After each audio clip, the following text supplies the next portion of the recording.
Seigneur, nous te bénissons. Seigneur, nous te rendons gloire et grâce. Merci parce que tu es fidèle. Merci Seigneur parce que tu es mort à la croix. Seigneur, merci parce que tu as pris notre place. Merci parce que tu es notre sauveur. Gloire et honneur à toi Seigneur. Nous te bénissons pour ce moment. Nous avons ainsi prié. Au nom de Jésus, nous disons Amen. Amen. Bien-aimés dans le Seigneur, nous sommes encore très heureux ce soir de nous retrouver avec vous afin de partager la parole du Seigneur. Nous sommes heureux de savoir que vous êtes nombreux à suivre.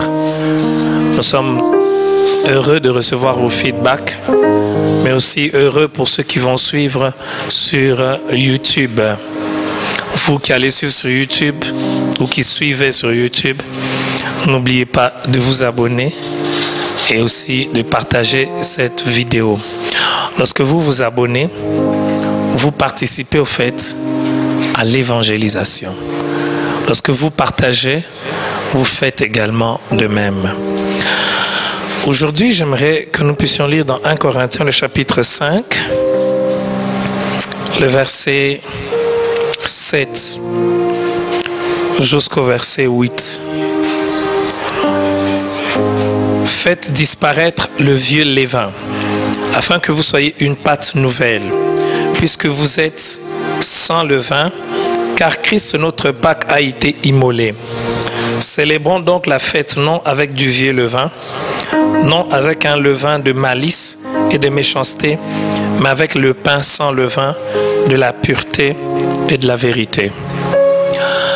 J'aimerais partager avec vous en cette période particulière de Pâques sur ce que nous oublions souvent lorsque nous célébrons la Pâque. Ce que nous oublions souvent lorsque nous célébrons la Pâque. Et cela entre dans ce séminaire que nous avons eu sur Christ, notre délivrance. Pourquoi nous parlons de ce que nous oublions souvent lorsque nous célébrons la Pâque?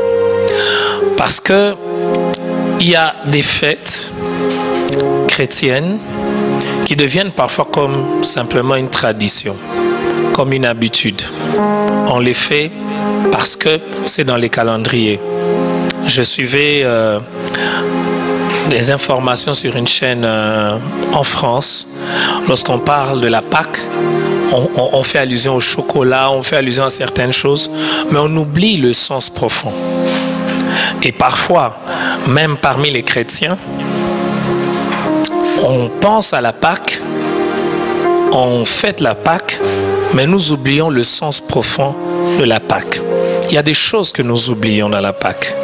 Moi-même, j'ai demandé à ma petite fille, en fait, la Pâque, c'est quoi? Elle m'a donné une réponse qui m'a fait rire, mais qui m'a fait réfléchir aussi.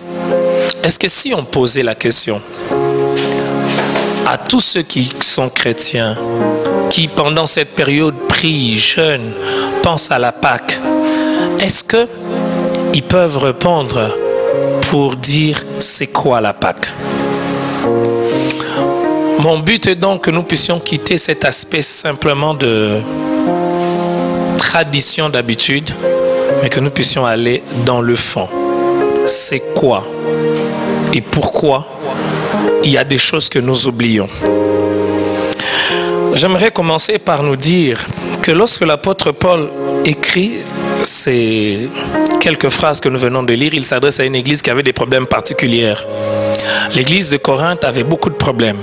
Parmi les problèmes que l'église de Corinthe avait, il y avait le problème du péché.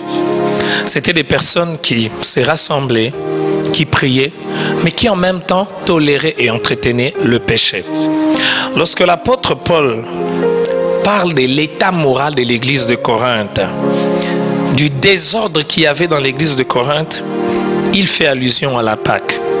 Et il leur dit, vous devez faire disparaître le vieux levain, afin que vous soyez une pâte nouvelle, puisque vous êtes sans levain, car Christ, notre Pâque, a été immolé.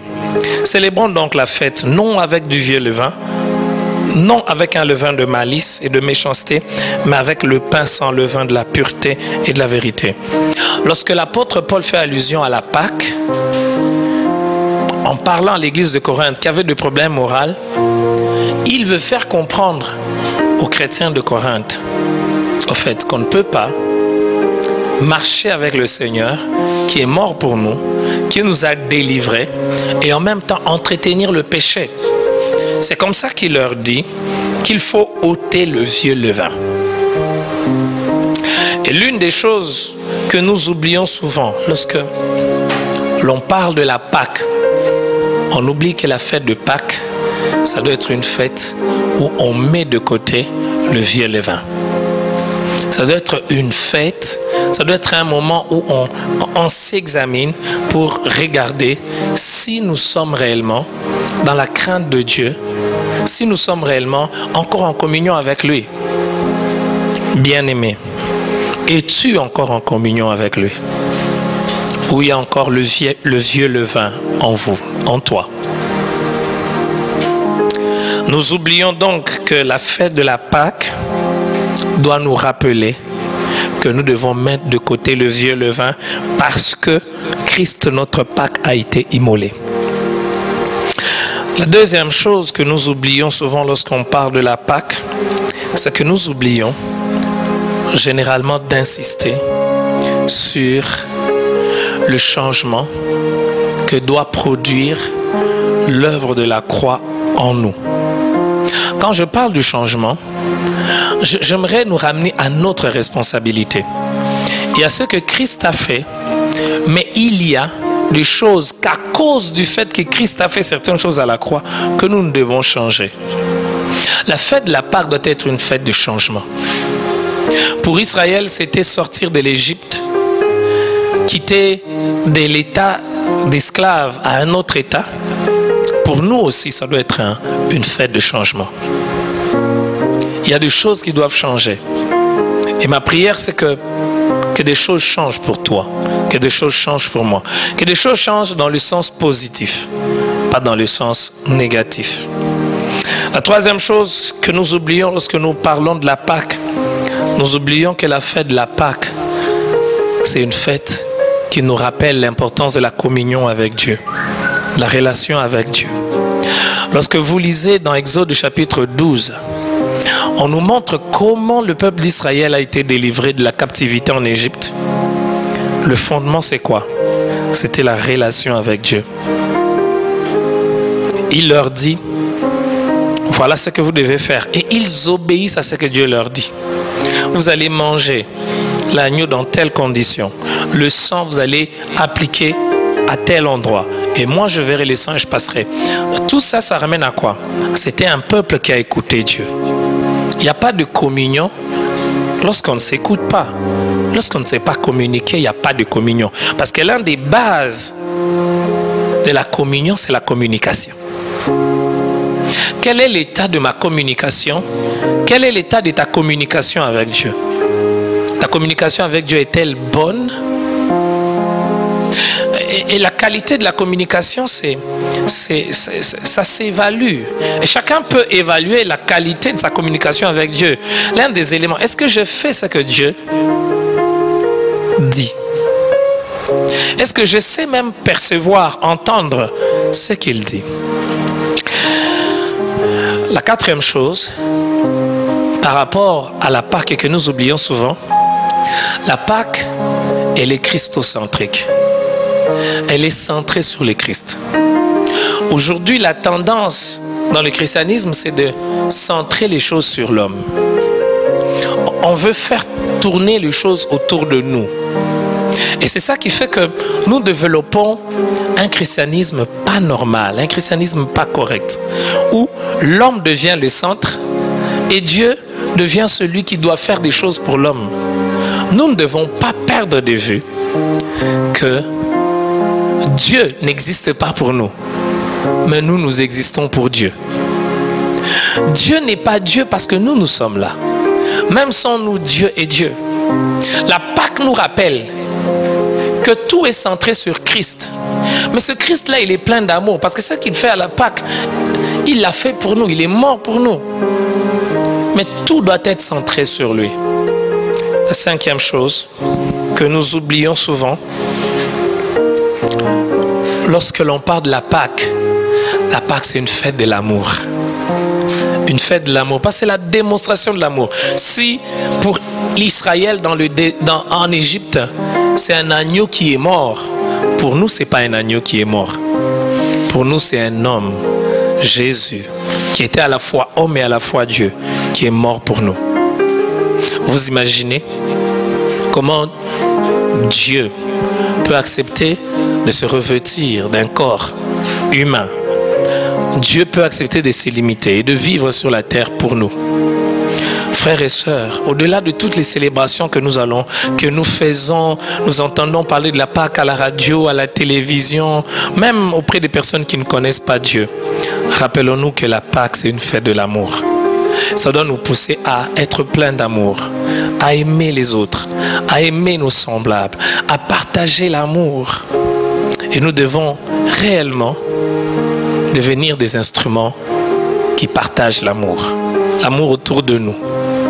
Et l'amour, nous pouvons la partager de plusieurs manières. Simplement par un sourire.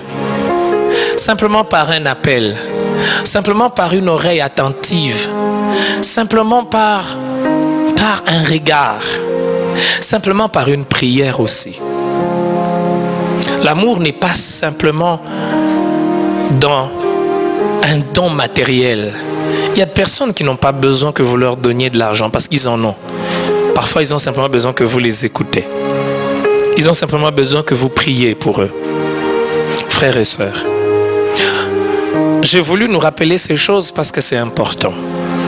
Dans des temps comme ceci que traverse notre humanité, c'est important que nous puissions nous rappeler de l'essentiel.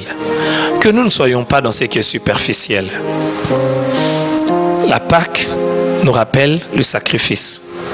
La Pâque nous rappelle que nous devons mettre de côté le vieux levain. La Pâque nous rappelle la fête de l'amour. L'amour de Dieu envers l'humanité. Bien-aimés, que le Seigneur vous bénisse. J'aimerais prier avec vous. Éternel Dieu fidèle, aide-nous Seigneur à ne pas oublier ce que tu as fait pour nous à la croix.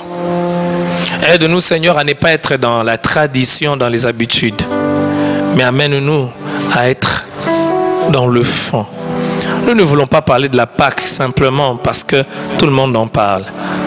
Mais nous voulons saisir ce qu'il y a dans la Pâque. Au nom de Jésus, nous avons prié, nous disons Amen.